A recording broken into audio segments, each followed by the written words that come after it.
Today, let's look at how to hire freelancers for your web agency. Are you constantly being let down by freelancers or contractors? Are you struggling to deliver projects on time and on budget? Hey, my name is Lee Mathew Jackson. I'm the host of the Trailblazer FM podcast, and I'm proud to be a Cloudways Maverick. In this video, I'll share with you how we hire freelancers and contractors, develop long-term relationships with them, and deliver awesome projects. Over the years, we've had some pretty bad experiences with freelancers, including some really shockingly bad work. Some of them disappear mid-project. Some of them seem to work hours and hours and costs just spiral out of control. Per project, we found ourselves going through multiple different freelancers just to try and get things done. And the worst thing is, we've had to let our clients down. Fast forward to today, and we've developed a way of finding the right freelancer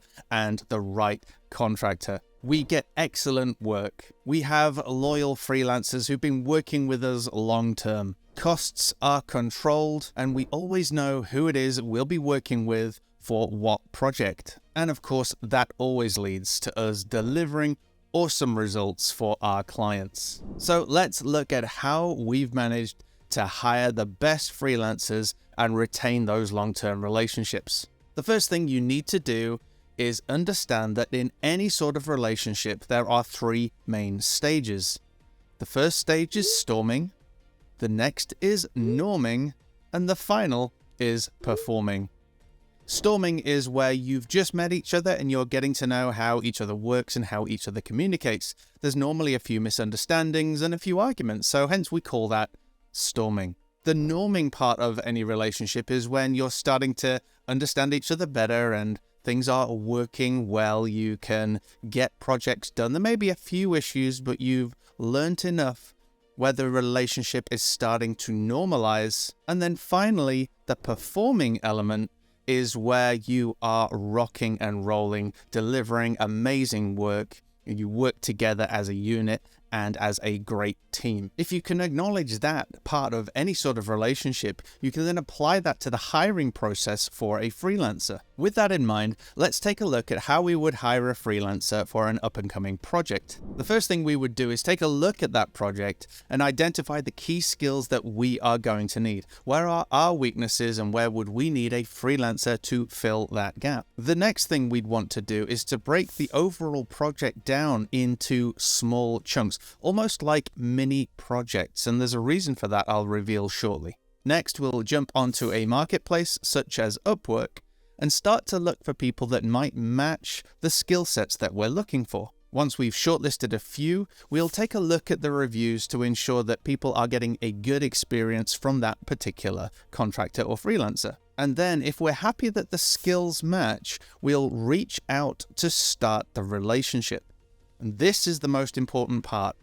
We will take one of those small micro projects, those small elements of the larger project, and we will test this new freelancer with it. It's always better to hire somebody to do something small to start with, so you can go through that storming part of the relationship on something that is going to be far less important to the overall project. Many agencies, and we are guilty of this too, have made the mistake of hiring a freelancer last minute when you are desperate for some help. If you're then going through that storming part of a relationship with a freelancer on a crucial project with a deadline that's looming, it's going to be a horrible experience, and that's where a lot of these things can fall apart. Over time, as you build up a relationship with your freelancer, you can give them more and more complex work, and before long, they will be working on projects with you for the long term. So remember, when you're hiring a freelancer, you will likely go through that storming, norming, and performing process. Make sure you hire somebody for something that is not crucial and too important to start with, so that you can test their skills and also develop the relationship through the storming process early, so that when you are trusting them on those bigger projects. You've already developed that working relationship. You already know, like, and trust each other. How have you hired freelancers in your agency? What marketplaces do you use? Let us know in the comments below. Whilst you're there, check out our agency resource pack full of information and advice to help you grow and scale your business. If you liked this video, give us a thumbs up. Hit that subscribe button if you haven't, and that bell notification icon. And if we don't see you in the comments, let's see you in the next episode.